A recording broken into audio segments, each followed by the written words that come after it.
Hi, welcome to the Canadian City and Southern Model Railroad. Today's video is about moving on with scenery and track and that kind of stuff. Scenery work is finally continuing. Over in here, there's a box-like structure in the back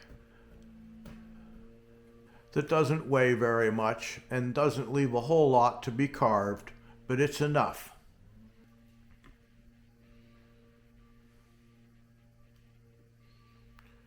The stream bed for the Bermejo River is now all the way across and doesn't require much more to be finished.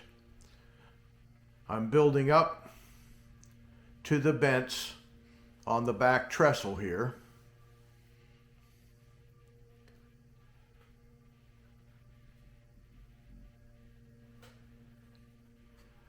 The tunnel linings made out of the same cork that I used to cut my roadbed are in place all the way around the layout.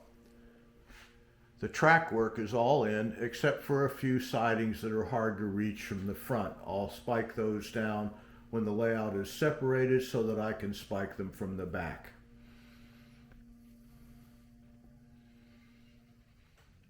All of the switch controls are in for the entire layout now. And all the wiring except for a few wires to the back sidings. Again, I'll do those when it's easier to reach. Here I've not just used the cookie cutter method to build up, but also to build down. I've also started a cookie cutter where the landscape will start to rise, headed towards the highest mountains on the layout. I've removed two of the bents from this trestle to make it easier to get in here to carve. The panel adhesive I'm using is strictly for foam. It dries a little slower than some of the other panel adhesives on the market, but it gives me some time to work and position. The other thing is that I can actually move over here to section 2 while the stuff over on section 4 is drying and keep working when it's still too soft to continue. I've gotten all the way past the mill.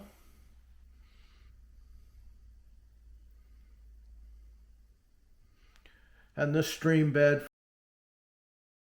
has been stair-stepped all the way back to the back fascia. And it's now dry and ready to be tied in with the rest of the scenery.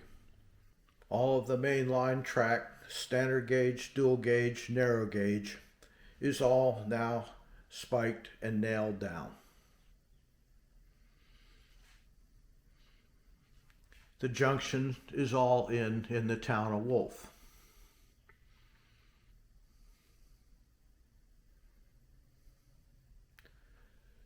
The Wolf gold mining is temporarily in place so that I can check some clearances.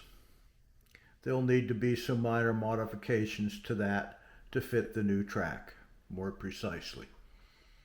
Once it's in place and lit up, there will be a special video on the scratch-built Wolf mine. On section 2, the east side of the layout, I've tied into the existing scenery. And now I need to connect all of that in with the stream bed for Catskill Creek. So I've pre-cut some pieces and I'll do this real quick.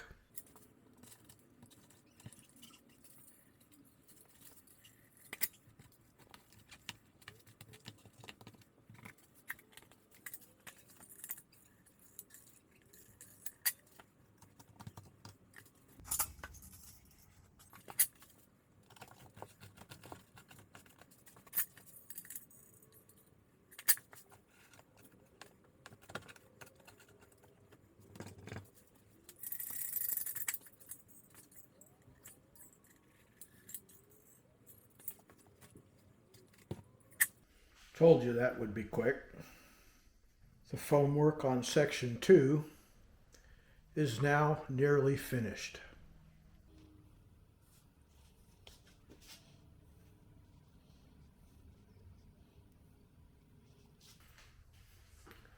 The top of the hill here will be removable so I can get in to put the fitter piece between section 2 and section 3.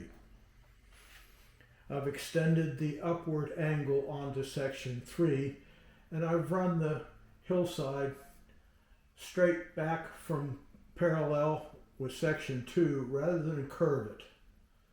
That's just to give the idea that the hill was there before the railroad. Lots of stair stepping in this area.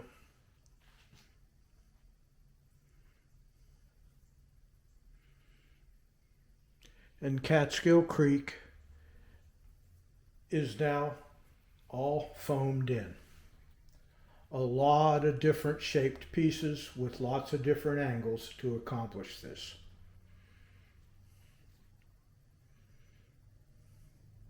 I just kind of work as I go.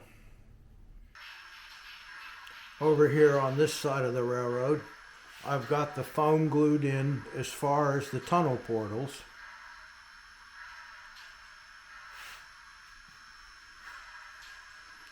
And I'm starting to do the carving. Over here, the foam adhesive is all dried. The rocks have all been carved. The strata.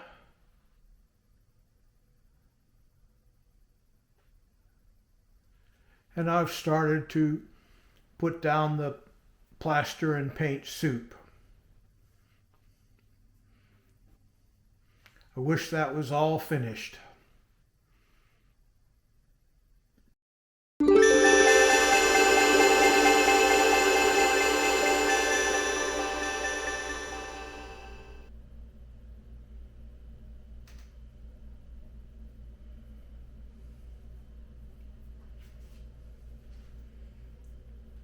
Wish I had some grass and trees down so I could pull the tape off my track.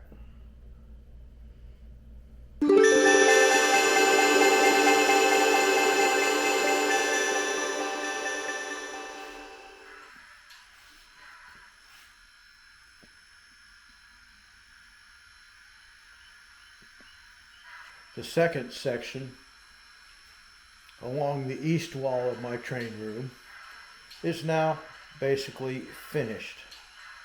But there's a lot more detail to the scenery still to come. Roads and crossings and bushes and stuff like that. But the basics is done and I can now move on to try to get scenery all the way around the room.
Well, thanks for watching, share, and we'll see you next time.